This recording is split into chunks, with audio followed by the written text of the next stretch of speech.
नमस्कार विद्यार्थी आणि पालक मित्रांनो, मी किशोर कारसेकर स्टुडंट्स हेल्पलाईन सेंटर मध्ये आपल्या सर्वांचं स्वागत आहे. तर आजच्या या व्हिडिओचा जो कंटेंट आहे किंवा थंबनेल आहे याच्यावरूनच कळालं असेल की कॅप राऊंड 1 पेक्षा कॅप राऊंड 2 मध्ये हा कट ऑफ आपला वाढ होणार आहे किंवा कट ऑफ आपला जास्त जाणार आहे. बरेच विद्यार्थी पालकांना असं वाटेल की उलट कॅप राऊंड 1 पेक्षा साहजिक आहे कॅप राऊंड 2 मध्ये कट ऑफ नेहमी कमी होतो, तर याही वर्षी 100% या ठिकाणी कट ऑफ कमीच होईल.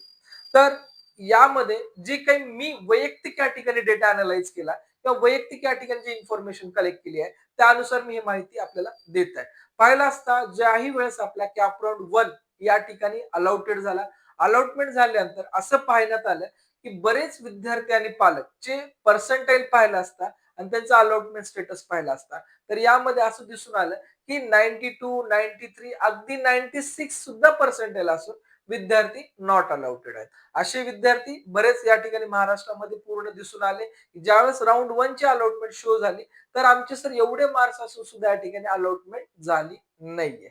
याचं कारण तर मी आपल्याला प्रोव्हिजनल मेरिट लिस्टला दिलं होतं. ते कारण काय होतं? यावर्षी एकंदरीत वाढ झालेल्या मुलांची संख्या आणि जे एमएसटी सीईटी हे 2 वेळेस झाले, त्याच्यातले आपण जे हायर मार्क्स पकडले, याच्यामुळे डेफिनेटली कट ऑफ मध्ये सुद्धा या ठिकाणी ट्रिमेंडस वाढ झालेली आपल्याला दिसून आली.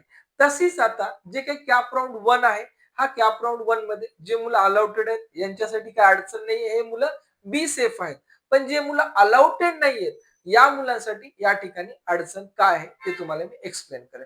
जर आपण सीईटी सेल वेबसाईट वरती ज्यावेळेस इन्स्टिट्यूट वाईज अलॉटमेंट लिस्ट आपण या ठिकाणी चेक करतो, या लिस्ट मध्ये आपल्याला कॅप राऊंड 1 चा पूर्ण कट ऑफ या ठिकाणी दिसून येतो.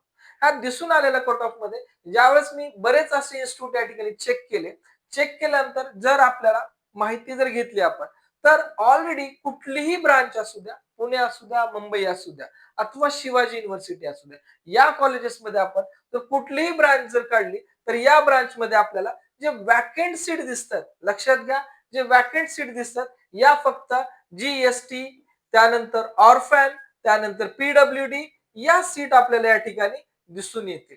खूप केअरफुली पहा, आपल्याला फक्त या सीट या ठिकाणी वॅकंट आपल्याला दिसून जाईल. पण ज्यावेळेस आपण नॉर्मल सीटचा विचार करतो, आता मी हे एक्झाम्पल साठी सिंहगड वडगावचं काशीबाई नवले कॉलेज घेतलं होतं आणि त्यामध्ये तुम्हाला हे दाखवून देतोय. असंच आपण या ठिकाणी दुसरं जे कॉलेज आहे, तुम्हाला मी आधी कॉलेज नेम पण सांगेल, या ठिकाणी पीसीसीओई कॉलेज आहे. आता पीसीसीओई कॉलेजमध्ये सुद्धा मी सिव्हिल ब्रांच पासून कॉलेजची प्रत्येक ब्रांच या ठिकाणी क्रॉस चेक केली, तर यामध्ये जवळपास इवन पीडब्ल्यूडी असू द्या, एससी एसटी असू द्या किंवा डिफेन्स सीट असू द्या अथवा ऑर्फेन सीट असू द्या, याही ठिकाणी ज्यावेळेस मी पूर्ण माहिती चेक केली, तर या ठिकाणी कुठंच आपल्याला वॅकंट सीट दिसत नाहीये. दुसरी गोष्ट, अजून एक कॉलेज मी घेतलं जवळपास एमआयटी आळंदीचं कॉलेज, याही ठिकाणी ज्यावेळेस मी सीट वॅकंटचा रेशो काढून पाहिला, तर वॅकंट सीट मध्ये फक्त ऑर्फॅन, पीडब्ल्यूडी या सीट या ठिकाणी आपल्याला दिसून येत आहेत.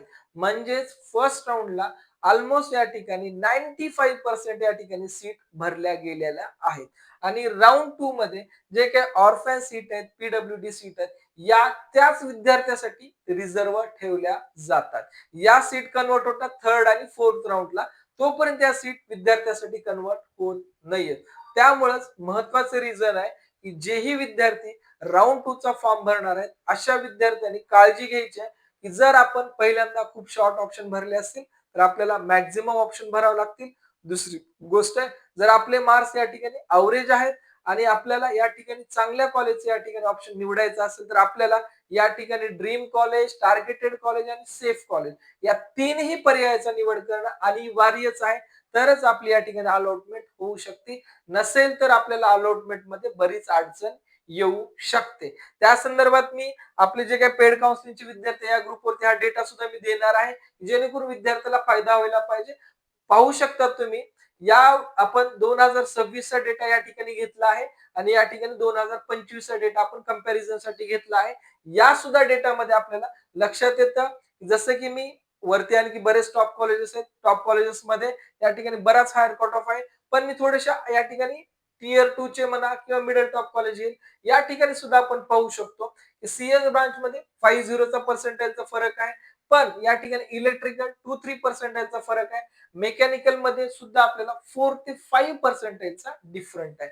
केअरफुली पहा, CSIT मध्ये 2025च्या तुलनेत 26 मध्ये जी वाढ झाली आहे, हे जवळपास 0 टू 1% मध्ये या ठिकाणी वाढ झाली आहे.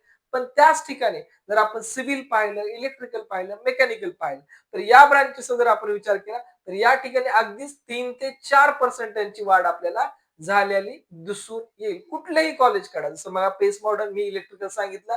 MIT मध्ये सिव्हिल लास्ट इयर 85 होतं. यावर्षी ऑलमोस्ट 92 आहे. सेम ॲज जर आपण या ठिकाणी विचार केला, मेकॅनिकल डी.वाय पाटील पिंपरीमध्ये यावर्षी 95 ला आहे. गेल्या वर्षी 90 मार्क्सला मिळालं होतं. इलेक्ट्रिकल ब्रांचचा लास्ट इयर 91, यावर्षी 94. मेकॅनिकल 90, 93. असंच जर आपण या ठिकाणी खाली जरी जेवढं आपण स्क्रोल करत जाऊ, तो डिफरंट आपल्याला वाढ झालेला दिसून येईल. JSPM electrical 88, last year 97, 79. ठीक आहे. तर या वर्षीचा आपण आणि लास्ट इयरचा जर तुम्ही पूर्ण ग्राफ जर केअरफुली चेक केला तर महत्वाचे या ठिकाणी दिसून येईल. जे टॉप 10 कॉलेजेस आहेत यामध्ये 50 टू 1.5 पर्यंत या ठिकाणी कट ऑफ इन्क्रीज झाला आहे. पण जसं जसं आपण वरून खालच्या कॉलेजकडे येऊ, हा कॉलेजचा जो डिफरंट आहे जवळपास 1.50 पासून 8 आणि 9% पर्यंत हा डिफरंट आपल्याला जाणून येतो. याबद्दल मी तुम्हाला वारंवार माहिती दिली आहे. या वर्षीचा कट ऑफ वाढ झाली आहे. अजून सुद्धा कॅप राउंड 2, 3 आणि 4 हे आपल्या हातात राऊंड असणार आहेत. यामध्ये सुद्धा जर विद्यार्थ्याने आपण जास्तीत जास्त ऑप्शन्स भरलात, कॉम्प्युटर आयटीचाच या ठिकाणी विचार न करता अदर दॅन सुद्धा ब्रांचचा या ठिकाणी विचार केला तर आपली अलॉटमेंट यावर्षी होऊ शकते. नसेल तर आपल्याला अलॉटमेंट मध्ये बऱ्याच अडचणी येऊ शकतात. पर्यायी मग आपल्याला मॅनेजमेंट कोटा किंवा प्रायव्हेट कॉलेज जे आहेत, जे प्रायव्हेट युनिव्हर्सिटी आहेत याचा सुद्धा विचार करणं गरजेचं होऊ शकतं. त्यामुळं विद्यार्थी आणि पालकांना या ठिकाणी केअरफुली या ऑप्शनची निवड करायची. ज्याही विद्यार्थ्यांना प्रायव्हेट कॉलेजेसमध्ये ऍडमिशन घ्यायचंय, जसं MIT WPU आहे, ADT आहे, VIT आहे, PCU आहे, डी.वाय पाटील लाकूड आहे, या प्रत्येक कॉलेजमध्ये ऍडमिशन जर घ्यायचं असेल ते आपल्याला बाय ओनली कॉलेज फीस मध्ये घ्यायचं असेल किंवा आपल्याला याही ठिकाणी आता राऊंड 1 नंतर काही कॉलेजेसने डोनेशन चालू केलेत, तर याही मध्ये जर आपल्याला ऍडमिशन घ्यायचं असेल तर तुम्ही आमच्याशी संपर्क करू शकतात किंवा याच कॉलेजमध्ये जे आपलं रजिस्ट्रेशन फीस आहे या फीस जर आपल्याला वाचवायचं असेल तर स्टुडंटसाठी मी खाली काही कुपन कोड या ठिकाणी शेअर केलेत. ते कुपन कोड यूज करून आपली जी काही दिलेली फीस आहे यामध्ये आपण डिस्काउंट मिळवू शकतात. ठीक आहे. ज्यांना अप्लाय करायचंय, ज्यांना इंटरेस्ट आहे कुपन कोड वापरायचा, कंपल्शन नाहीये किंवा अगदीच वापराही नाहीये. आपल्याला आवडला असेल व्हिडिओ तर आपण या ठिकाणी वापरू शकतात. ठीक आहे. तर आपण अशीच माहिती आपल्या रजिस्ट्रेशनची, कॅप राऊंडची अथवा स्पॉट राऊंडची अथवा मॅनेजमेंट कोट्याची हे एंड ऑफ द सीईटी सेलच्या कट ऑफ डेट पर्यंत आपण या ठिकाणी घेणार आहोत. ठीक आहे.